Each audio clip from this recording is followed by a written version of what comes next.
December 1939, Kollaa River, Finland. A Soviet patrol of 12 soldiers moves carefully through the snow-covered forest. The temperature is 30 degrees below zero. Their breath creates clouds of frozen mist. The lead soldier, a sergeant named Dmitri, holds up his hand to signal a stop. He listens. Wind howls through the pine trees. Everything seems normal. Then Dmitri drops into the snow like a stone. No sound, no warning, just sudden, complete death. The other Soviets freeze in panic. Their eyes scan the forest, the snowbanks, the distant tree line. Where did the shot come from? They heard nothing. They saw nothing. 30 seconds pass. Another soldier falls, blood staining the white snow red before he even knows what happened. Now the patrol breaks. Men scatter, diving behind trees and into ditches. A third man goes down while running. A fourth drops while trying to pull his wounded friend to cover. The remaining 8 soldiers huddle behind a frozen log, terrified, unable to see their attacker. They are being hunted by something they cannot fight. They are being killed by a ghost.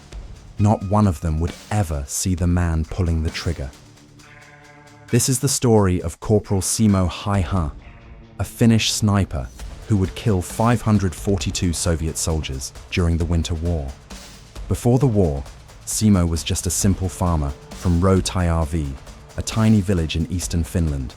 He stood only 5 feet 3 inches tall. He spent his days tending crops and hunting moose in the vast Finnish forests. He learned to shoot from his grandfather when he was only 8 years old. By the time he was in his 20s, neighbors knew him as the best shot in the region. He could track animals through deep snow for hours without making a sound.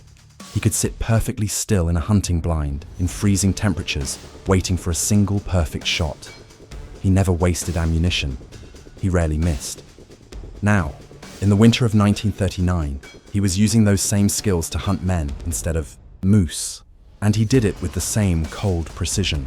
The month is December 1939, just weeks after the Soviet Union invaded Finland. The world expected Finland to fall in days. The Soviet Red Army had 1 million soldiers, 6,000 tanks, and 3,000 aircraft. Finland had 300,000 soldiers, barely any tanks, and 200 aircraft.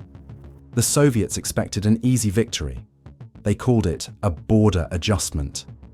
They thought Finnish resistance would collapse immediately. Instead, they walked into a nightmare.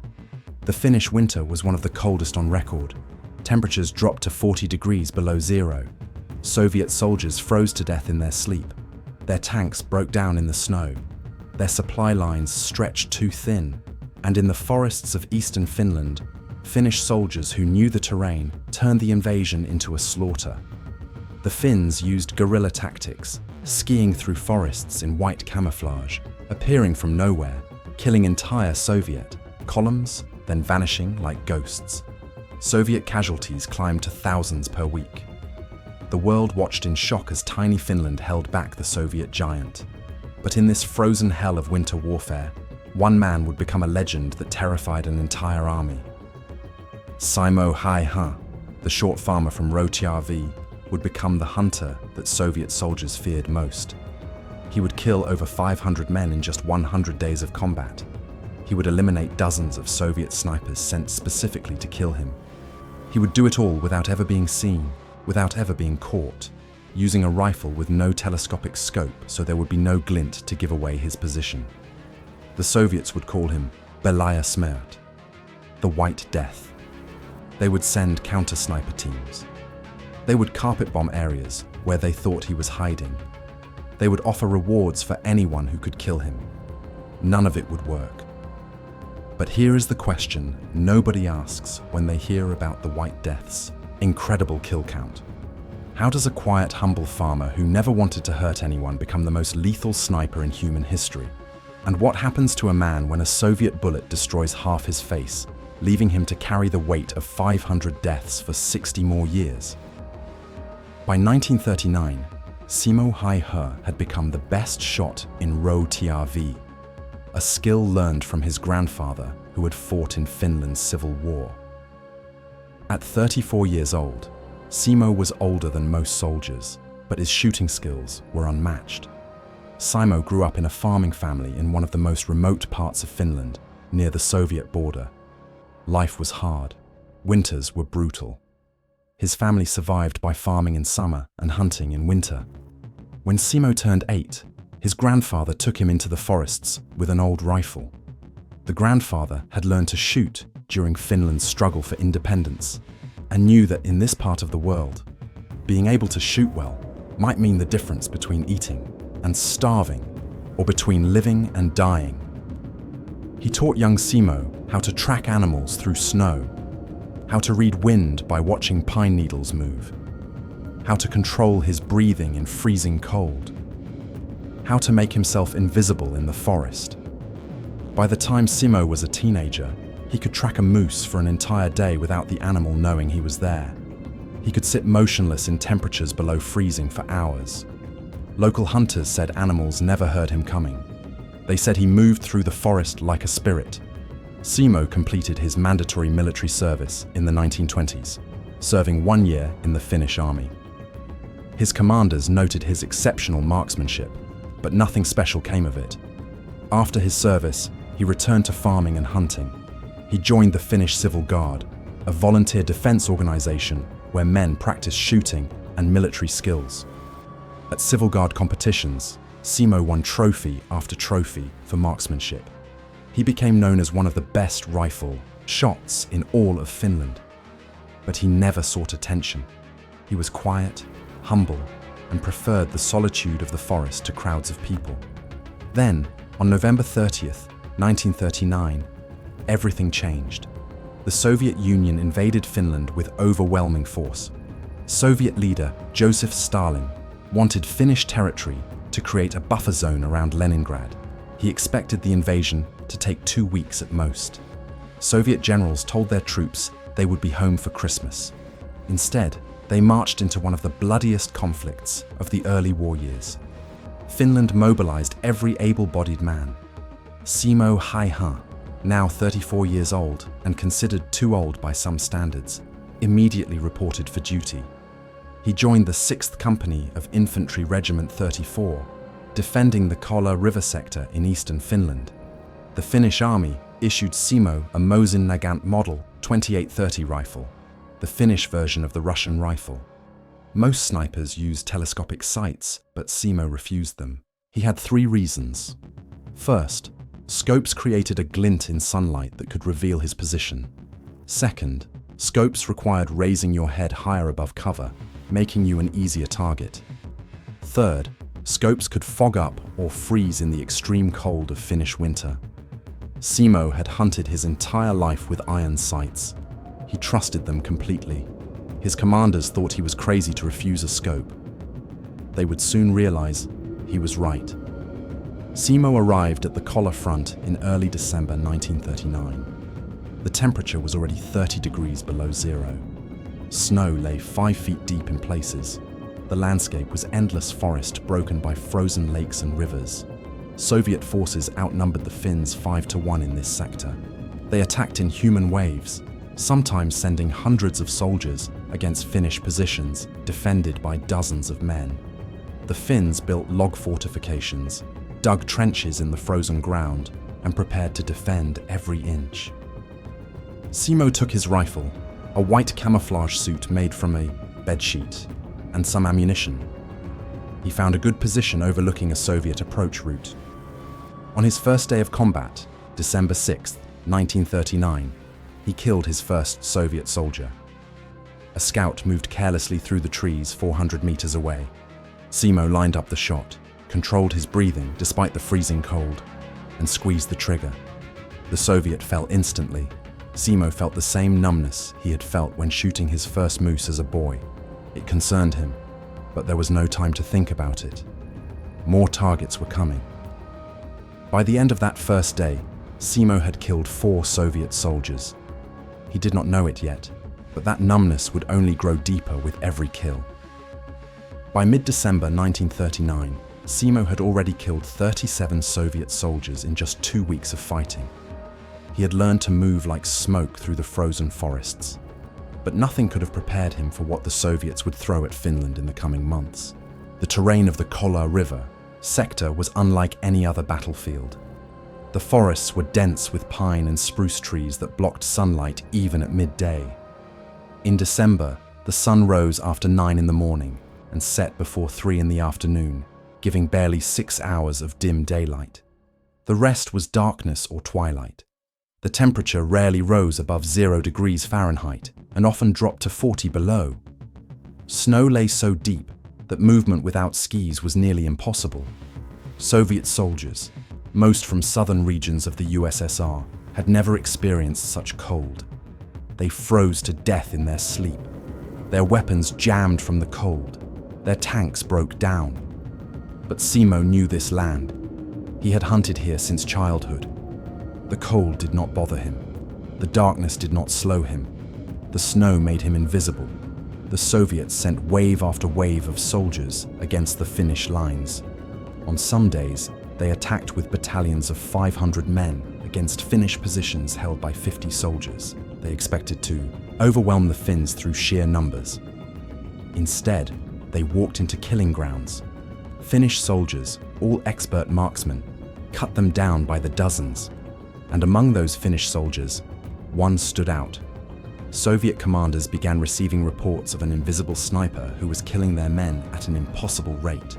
Scouts would be found dead in the snow with single bullet wounds. Officers would fall before they could give orders. Entire patrols would be decimated by an enemy they never saw.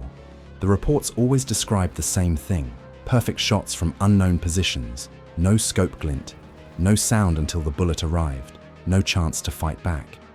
By late December, Simo's kill count had reached 100. His commanders realized what they had. This quiet farmer was a natural-born hunter, applying everything he had learned tracking moose to hunting men. They let him operate independently, choosing his own positions, hunting alone. Simo developed a methodology that made him nearly impossible to detect. First, he always arrived at his position before dawn, while it was still completely dark. He would ski to within a kilometer of his chosen spot, then crawl the rest of the way, moving so slowly that it sometimes took 2 hours to cover 200 meters. Second, he built his position carefully. He would dig a small pit in the snow, just deep enough to lie flat. He would pile snow in front of the pit to hide his muzzle flash. He would keep a pile of snow beside him and pack it into his mouth while waiting, so his breath would not create visible vapor in the freezing air. Third, he would wait, sometimes for hours, sometimes for an entire day. He never took a shot unless he was absolutely certain it would kill. Finally, after taking his shots, he would wait 30 more minutes before moving, perfectly still, to ensure no one had spotted his position. Only then would he crawl away, ski back to Finnish lines, and report his kills. The crisis came in January 1940 when the Soviets realized they faced something extraordinary. They began sending counter-sniper teams specifically to hunt Simo. These were experienced Soviet snipers, some with 50 or more kills from previous wars, equipped with the best rifles and scopes. Their mission was simple: find the White Death and kill him. The first team arrived in early January. 3 expert Soviet snipers moved into the forest opposite Simo's sector. They spent a week searching for him. Simo killed all 3 of them, one at 250 meters, one at 300 meters, the third at 400 meters, all killed with single shots through the head or chest. Their bodies were found days later, frozen solid in the snow. The Soviets tried a different approach. If they could not find Simo, they would destroy the areas where he might be hiding. Starting in mid-January, Soviet artillery began carpet bombing suspected sniper positions. They would fire hundreds of shells into sections of forest, hoping to kill Simo by sheer volume of explosives. Entire acres of forest were reduced to smoking craters and shattered trees. But Simo was never where they thought he was. He learned to read Soviet artillery patterns. He knew when bombardments were coming and would move to completely different areas. The artillery killed trees and snow, but never came close to Simo. By February, Simo's kill count had reached 300. Finnish newspapers had discovered him and were writing stories about the legendary sniper who was tying down entire Soviet battalions. Soviet soldiers began to fear the forests of Kollaa. Officers reported that men refused to go on patrol in certain areas. Morale plummeted. Some Soviet soldiers shot themselves in the hand or foot to avoid being sent to sectors where the White Death operated. The Soviets increased the reward for killing or capturing Simo. They sent more counter-sniper teams. They even tried attacking at night to avoid him, but Simo adapted, learning to shoot. By moonlight and starlight, nothing worked. The White Death remained invisible, untouchable, and unstoppable. By early March 1940, Simo had killed over 500 Soviet soldiers. But the Soviets had finally figured out a new strategy, and it would nearly cost Simo his life. March 6, 1940, dawned cold and clear over the Kollaa River. The temperature was 25 degrees below zero. The sun rose into a cloudless sky, creating the kind of perfect visibility that made snipers nervous. Simo had killed 8 Soviet soldiers the previous day, bringing his total to 537 confirmed kills. He knew the war was ending soon. Peace negotiations were happening in Moscow. Everyone expected a ceasefire within days. But the Soviets were not done trying to kill him. Simo moved to his usual position before dawn, a small depression in the snow overlooking a Soviet supply route. He had used this position 3 times before, which broke his own rule about never returning to the same spot. But time was running short, and this position offered perfect fields of fire. He dug his snow pit, built his frontal berm to hide muzzle flash, packed snow in his mouth to prevent breath vapor, and settled in to wait. The sun rose slowly. Around 9 in the morning, he spotted movement. A Soviet patrol, 10 men, moving cautiously through the trees 400 meters away. Simo had a clear shot at the lead scout, but something felt wrong. The patrol was moving too carefully, too deliberately. They were not behaving like the poorly trained conscripts who usually stumbled through these forests. These were professionals. Simo watched them through his iron sights, but did not fire. His instincts, honed by decades of hunting, were screaming at him. This was a trap. The Soviets knew approximately where he operated. They had sent this patrol as bait, hoping he would shoot and reveal his position.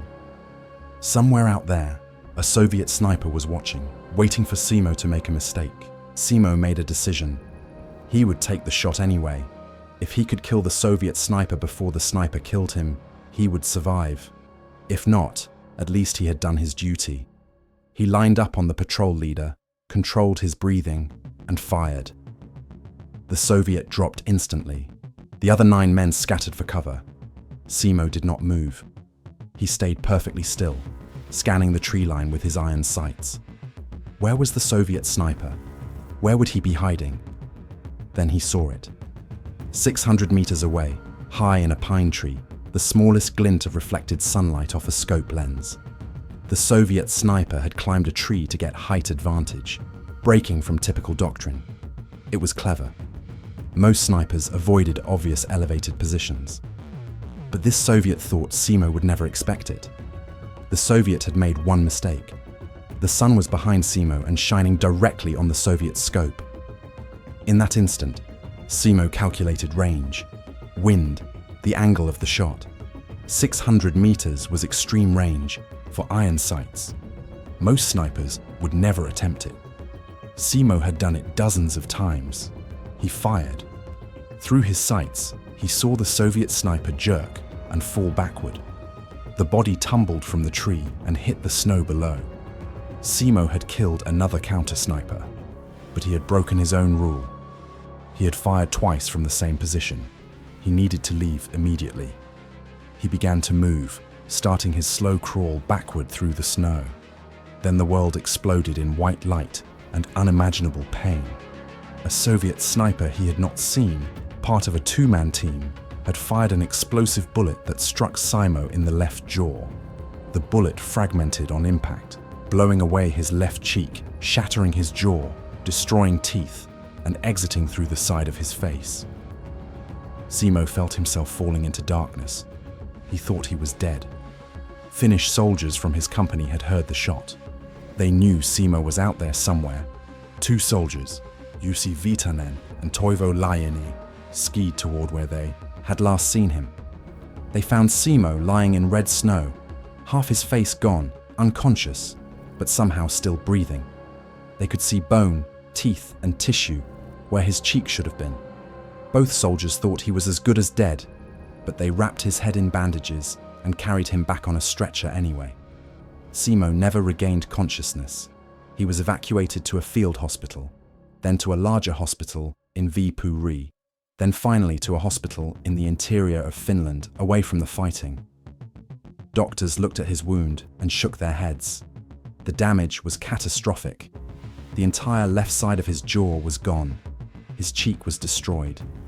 Multiple teeth were blown out. The tissue damage was massive. Even if he survived, which seemed impossible, he would never look human again. They did what they could, cleaning the wound, stopping the bleeding, and giving him morphine. Then they waited to see if he would live or die. Simo stayed unconscious for 11 days. During those 11 days, the Winter War ended. Finland and the Soviet Union signed a peace treaty on March 13, 1940. Finland lost 10% of its territory, but remained independent. The Soviets had paid a terrible price, over 300,000 casualties to take that land. And one man, a short farmer with a rifle and no scope, had personally killed 542 of them. On March 13th, the day the war ended, Simo Hai-ha opened his eyes. The left side of his face was wrapped in bandages. He could not speak. He could barely move. But he was alive. Nurses who were present said it was a miracle. When the doctors unwrapped his bandages days later and Simo saw his reflection for the first time, he wept. The left side of his face was destroyed. He looked like a monster. He would need 26 surgeries over the next several years to reconstruct his jaw. He would never look the same again, but he was alive. When news spread through Finland that the White Death had survived, church bells rang in Ro-Taiave. His small village celebrated. The nation celebrated. But Simo, looking at what the war had done to his face, felt no reason to celebrate. He had killed 542 men. He had survived a wound that should have killed him. But at what cost? In the months following his injury, Simo's psychological state was more damaged than his face. He barely spoke, and when he did, it was hard to understand him through his reconstructed jaw. Nurses reported that he never complained about pain, even when doctors worked on his face without enough anesthetic. He just stared at the ceiling with empty eyes. Other soldiers recovering in the same hospital tried to talk to him, telling him he was a hero, that all of Finland knew his name. Simo did not want to hear it. One soldier later recalled, "You could see he had left something in those forests. By the time I met him in the hospital, he was more ghost than man." Finnish military and government officials wanted to honor Simo. In June 1940, while he was still recovering, Finnish Field Marshal Carl Gustaf Emil Mannerheim personally visited him in the hospital. Mannerheim, the most respected military leader in Finland, promoted Simo from corporal, second lieutenant, on the spot. This was extraordinary. Simo had no officer training. He had barely finished elementary school. But Mannerheim recognized that Simo had done more to damage Soviet morale than entire battalions. The promotion was both an honor and a statement. Finland valued men like Simo Hai-ha. Simo's response to the promotion was characteristically humble. He thanked the field marshal, but said he did not deserve special recognition.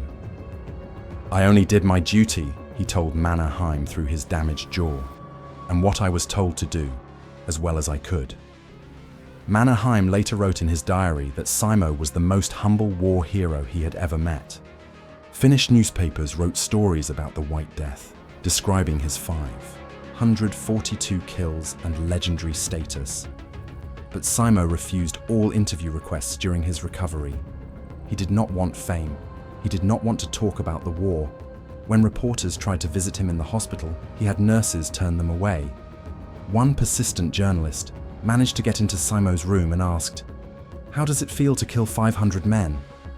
Simo stared at him with those empty eyes and said, "I did what was necessary." The journalist left and never wrote the story. Other Finnish snipers had mixed feelings about Simo's fame. Some saw him as an inspiration, proof that one skilled man could make a difference against overwhelming odds. Others saw him as a warning. A sniper named Erkki Laaksonen, who had 64 confirmed kills himself, later said in an interview, "Simo was the best of us, no question, but look what it cost him. Half his face blown off, nightmares for the rest of his life. Was it worth it? I do not know." The Soviet reaction to news that Simo had survived was complicated. Some Soviet commanders were relieved that the White Death was out of the war. Others were embarrassed that one Finnish farmer had killed so many Soviet soldiers and survived. Soviet newspapers never mentioned Simo by name. They could not admit that a single enemy sniper had caused so much damage. But Soviet soldiers who had fought at Kollaa knew the truth. They told stories about the invisible sniper who could not be killed, who had survived a direct hit from an explosive bullet. Some claimed he was supernatural, protected by Finnish forest spirits. Others said he was simply the luckiest man alive. Captured Soviet documents from after the war showed how seriously the Red Army took the sniper threat. A Soviet after-action report from March 1940 stated, "Finnish snipers, particularly in the Kollaa sector, inflicted severe casualties on our forces. One sniper alone is credited with over 500 kills. Counter-sniper operations failed repeatedly. Recommend immediate changes to sniper doctrine and training."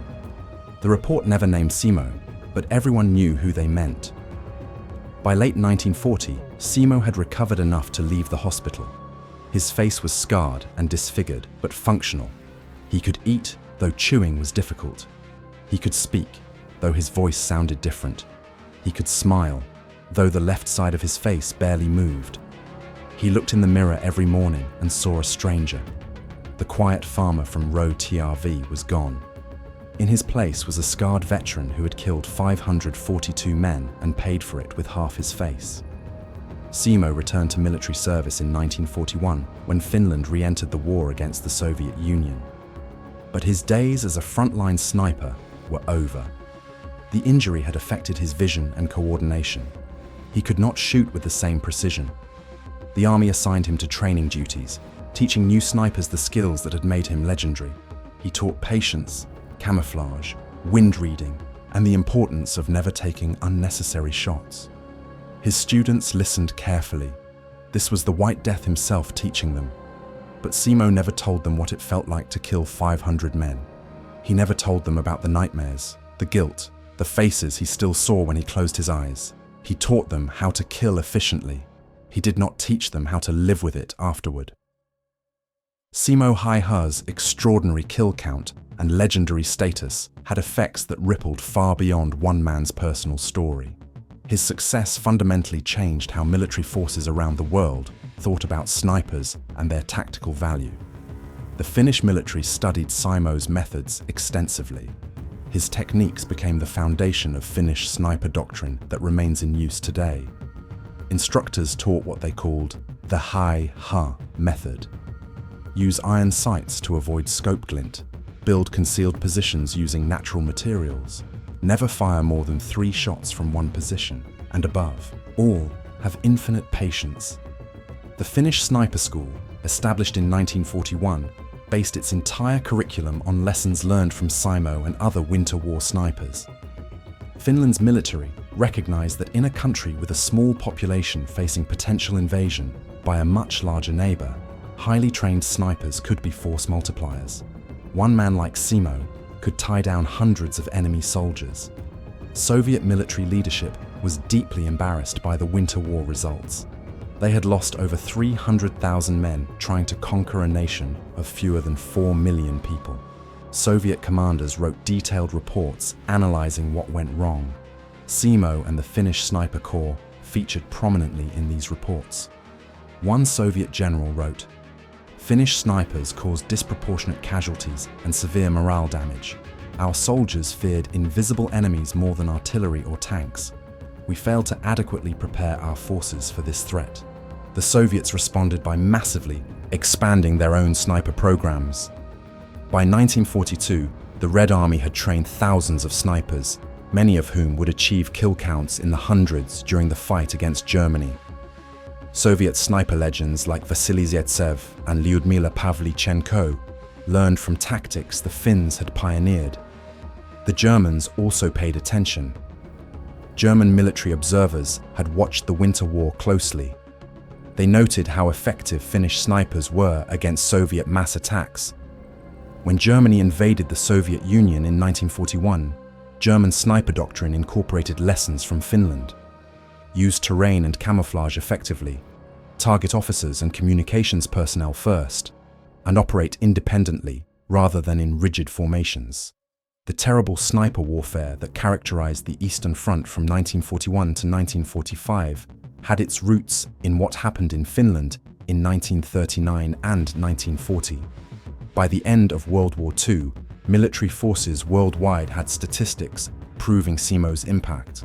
The average Soviet soldier in the Winter War caused 0.2 Finnish casualties before being killed or captured. SIMO alone killed 542 Soviet soldiers. Simple mathematics showed that he was personally responsible for roughly 2,000 times more enemy deaths than an average soldier. Military strategists realized that investing in elite sniper training could produce extraordinary results. One highly skilled sniper could have battlefield impact equal to an entire company of regular infantry. SIMO's 542 confirmed kills in 100 days placed him at the absolute top of recorded military history. The next highest Western sniper had fewer than 400 kills over multiple years.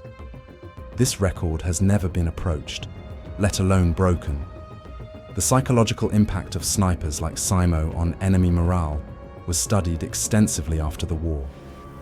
Soviet soldiers who fought at Kollaa and survived were interviewed by military psychologists.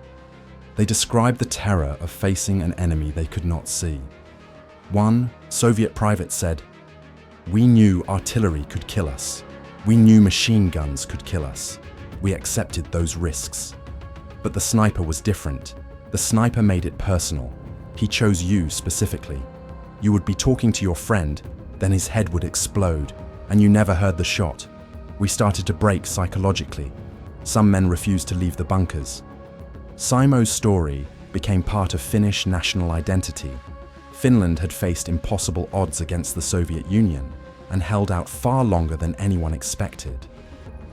SIMO embodied the Finnish concept of sisu, a word difficult to translate but roughly meaning stoic determination, courage in the face of overwhelming adversity, and refusal to give up. Finnish children learned about SIMO in schools. His story taught them that even a small nation and small individuals could make a difference when fighting for survival. International military historians debated what made SIMO so effective. Some pointed to his hunting, background, and intimate knowledge of forest terrain. Others emphasized his personality: patient, calm, methodical, and humble. Still others noted the perfect match between his skills and the environment. The Winter War happened in SIMO's homeland, in forests he had hunted since childhood, in temperatures he was accustomed to, using tactics that came naturally to him. He was perfectly adapted to his environment, like a predator evolved for its ecological niche. By the 1970s, military forces around the world had incorporated sniper programs, inspired partly by SIMO's example. The United States Marine Corps Scout Sniper Program, British Special Air Service sniper training, and Soviet Spetsnaz sniper schools all taught variations of principles SIMO had used: camouflage, patience, psychological warfare, and the importance of the first shot. Modern snipers operating in Iraq, Afghanistan, and other conflicts could trace the doctrinal lineage of their training back to a short Finnish farmer who killed 542 men in the snow. The final years of the war tested SIMO in ways bullets never could. After recovering from his injury, He served as a sniper instructor from 1941 to 1944 during Finland's continuation war against the Soviet Union. He taught young Finnish soldiers the techniques that had made him legendary, but he never returned to frontline sniping. His injury had affected his vision and his nerve. He could still shoot well, but not with the same supernatural precision. More importantly, something inside him had broken. The man who could sit motionless for 10 hours waiting for a single shot no longer had that patience. The faces of 542 dead men haunted him. One of Simo's students during this period, a young sniper named Antti Rantamaa, later recalled his experience learning from the White Death. Simo was a good teacher, but a sad man, Antti said in a 1990s interview. He taught us everything technical: how to estimate range without equipment, how to read wind from watching grass and leaves, how to build positions that were invisible. But he never talked about the killing itself. One time I asked him what it felt like to have so many kills. He looked at me with those damaged eyes and said, "Every man I killed 3 times. Once through the rifle sights, once in my dreams, once in my conscience. Don't be eager to add to your count." I never asked again. When the war finally ended in 1944, Simo was 39 years old.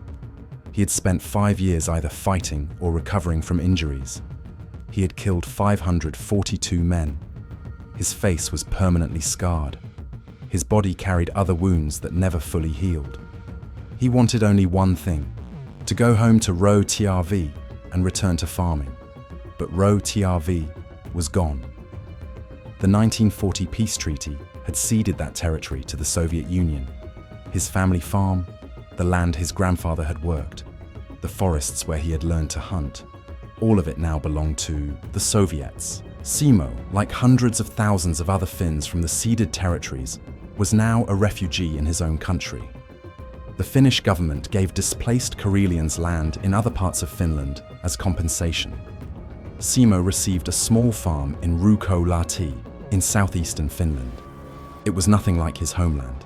The soil was different, the forests were different, but it was land, and Simo knew farming. He built a small house with his own hands. He cleared fields. He bought a few cows and chickens. He planted crops. Slowly, painfully, he tried to build a normal life. But normal life eluded him. Neighbors later recalled that Simo almost never spoke. He would go days without saying a word to anyone. He worked his farm from dawn until dark, pushing himself to exhaustion. At night, he barely slept. Those who lived near him reported hearing him cry out in his sleep, shouting warnings in Finnish and sometimes in Russian. He never married. He never had children. When asked why, he would only say that his life was too damaged to inflict on a family. Simo did return to one familiar activity: hunting. In the 1950s, he began hunting moose again in the forests near his new farm. At first, the presence of a rifle triggered terrible flashbacks.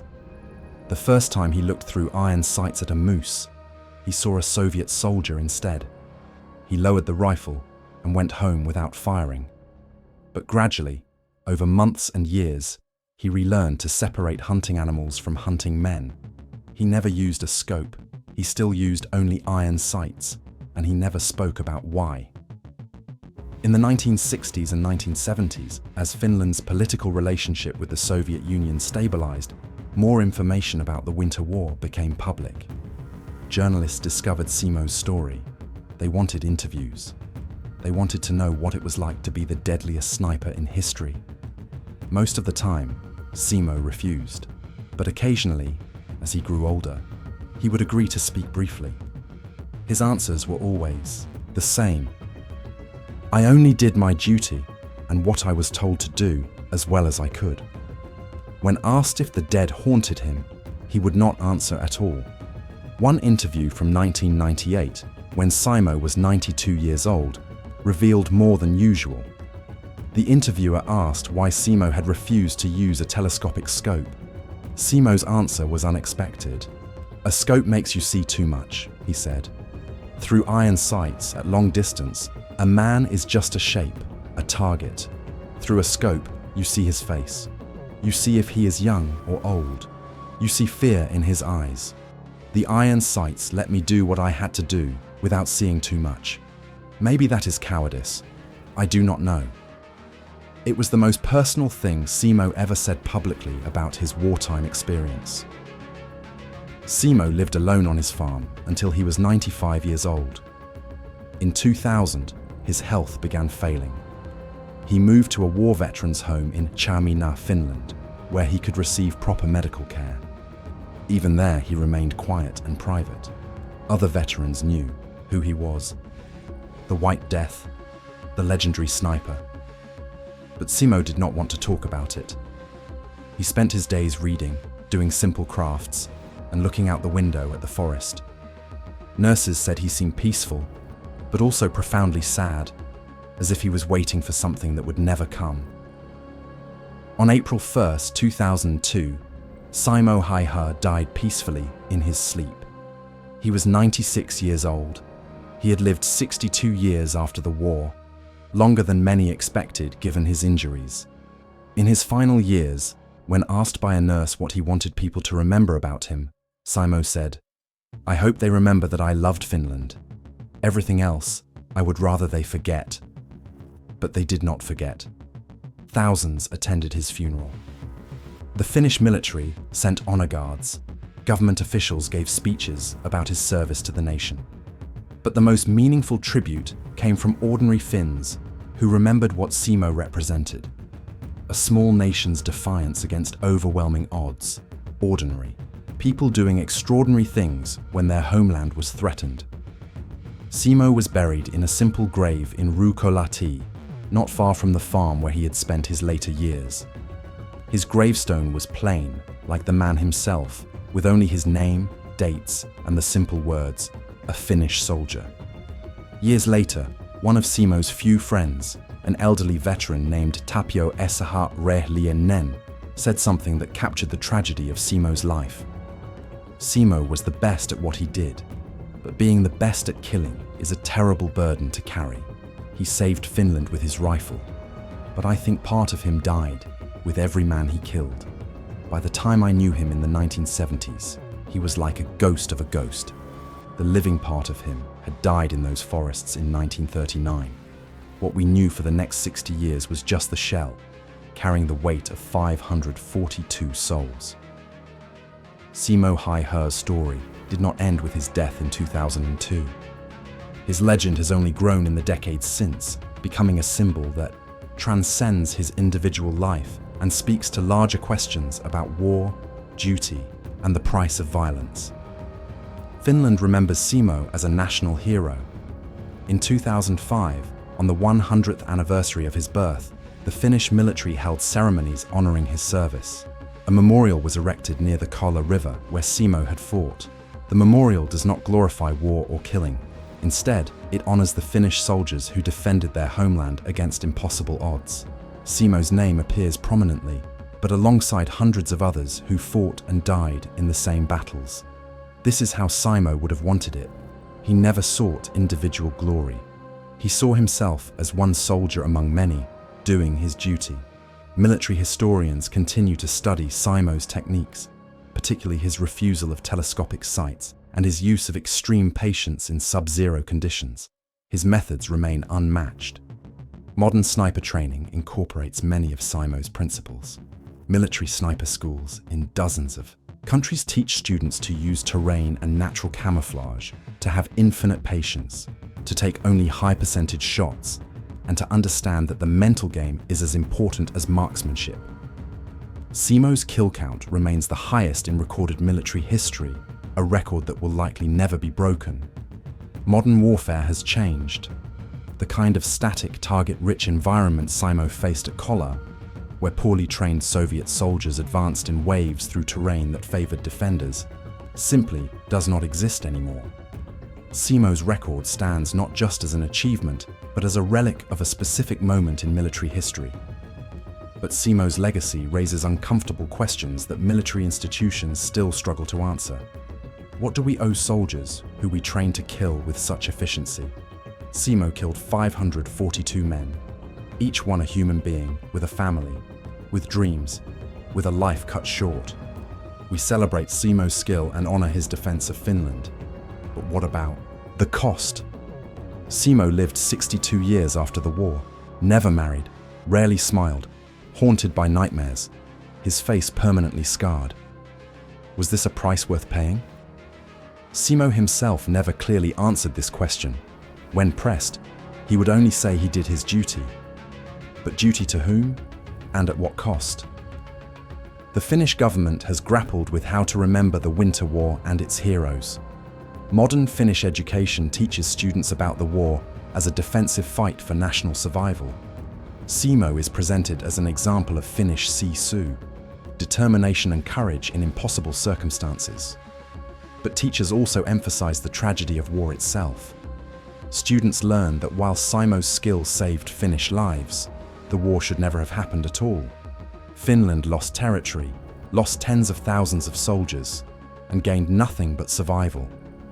Victory would have been no war at all. International interest in Simo remains high.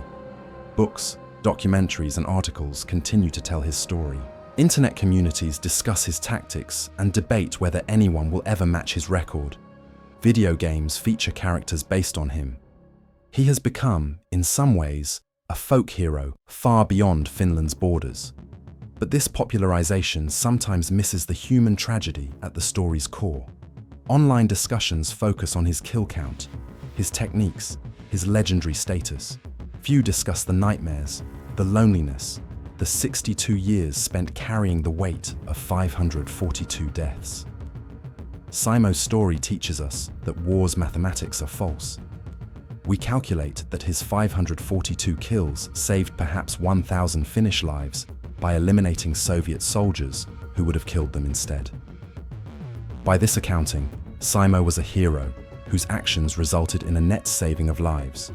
But this math does not account for Simo's destroyed face, his inability to live a normal life, his decades of nightmares. It does not account for the 542 Soviet families who lost sons, fathers, and brothers. It does not account for the psychological cost of turning a gentle farmer into a killing machine and then expecting him to return to normal life. True accounting would include all these factors, and by that measure, everyone lost. In his final interview in 2000, 2 years before his death, Simo said something that captures the tragic core of his story. The interviewer asked if he had any message for future generations. Simo thought for a long time, his scarred face impassive. Then he said, "I hope future generations never need men like me. I hope they never face the choices I faced. But if they do, I hope they understand the cost of those choices. The men I killed are gone. But so am I, in a way. The person I was before the war died there in the snow. What lived on was just a ghost carrying the weight." He paused, then added, "I did my duty. Finland survives. But I wonder sometimes if there was another way." Picture Simo Heiha in 2001, 1 year before his death. He is 95 years old, sitting by a window in the veterans' home in Hamina. He watches the forest outside, snow falling gently between the pine trees. He holds no rifle. He has not held one in years. He is just an old man watching the snowfall, carrying 542 memories no one else can see. The sniper, the hunter, the White Death. All these identities have fallen away. What remains is just Simo, tired and ready to rest, hoping that perhaps now, finally, the faces in his dreams will let him sleep.